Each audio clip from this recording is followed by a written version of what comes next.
So a Texas man has been charged in Florida over anti-Semitic threats to conservative media figures. I want to warn you right now, the comments may be disturbing to some viewers, but you need to hear this and see it.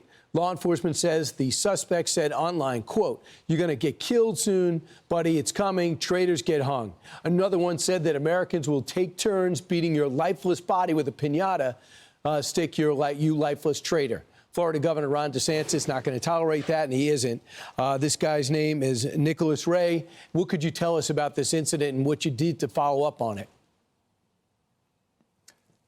Well, Brian, we take political violence very seriously. I mean, people obviously have a right to express opinions, but the minute that goes into inciting violence against people generally, but certainly in our state, we're going to take action. So state law enforcement did the investigation. We're able to obtain an arrest warrant, and our Office of Statewide Prosecutor is going to bring this guy to justice. We got to have zero tolerance on this. We saw what happened with Charlie Kirk. We've seen other examples of political violence in recent years, and you're going to run into a dead end in Florida if you try that here. It's against Laura Loomer, Josh Hammer, Seth Dillon. Did you notice, are these, just from anecdotal, are these threats going up, these type of threats?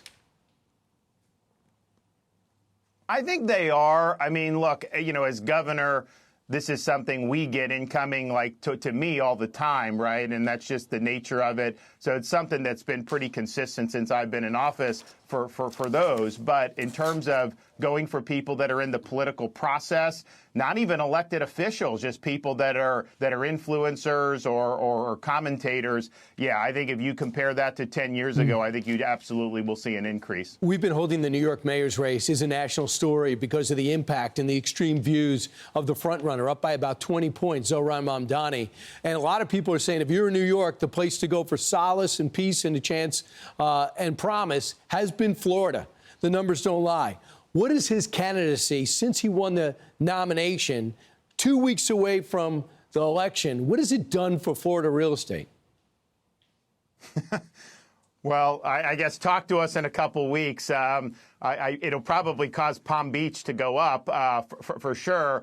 But I just look back and think, you know, we're not even 25 years removed from September 11th. And it was universal in that city and around the country, you know, never again. We were never gonna go down this road. And then you got a guy who is sympathetic with communism, Islamism, and he's going to get elected mayor in this city. I think, quite frankly, it's a disgrace. But I also think that it shows you New York City hasn't hit rock bottom. I mean, we remember New York City under Giuliani, and even after that, and then how it's gone south with de Blasio. This guy makes de Blasio look like Ronald Reagan. I mean, like, he is way far left of that. And I think when you're somebody that wants to disband the NYPD, those rank and file officers, those are blue-collar, hardworking people. They are not going to want to work for a guy like this. I think you're going to see a lot of turmoil, and I think that it'll show that the city will further go down. Here's what Eric Trump said, because now he lives in Florida, still has business assets in New York, and grew up here. Watch. Why do we always have to be an experiment? Why can't we have, again, great education, low taxes, clean streets, safe streets, and let New York do what it does best, which is capitalism? I live in a state right now where Governor DeSantis is literally trying to get rid of property tax because that's how much excess money, you know, Florida has in its budget. You know why? Because every single New Yorker left New York, and they all came down to, you know, to Florida. So that's a compliment. I guess he knows directly. South Florida real estate agents say they've seen about a 50% surge in website traffic since Mamdani won the Democratic nomination. But Eric knows what's going on. Are you going to get rid of property tax, by the way? So we got to put it on the ballot, and the voters have to approve it. It's a constitutional issue in Florida. It's not something the state derives revenue for. It's a local issue. We're trying to focus on Florida homeowners and their primary resident.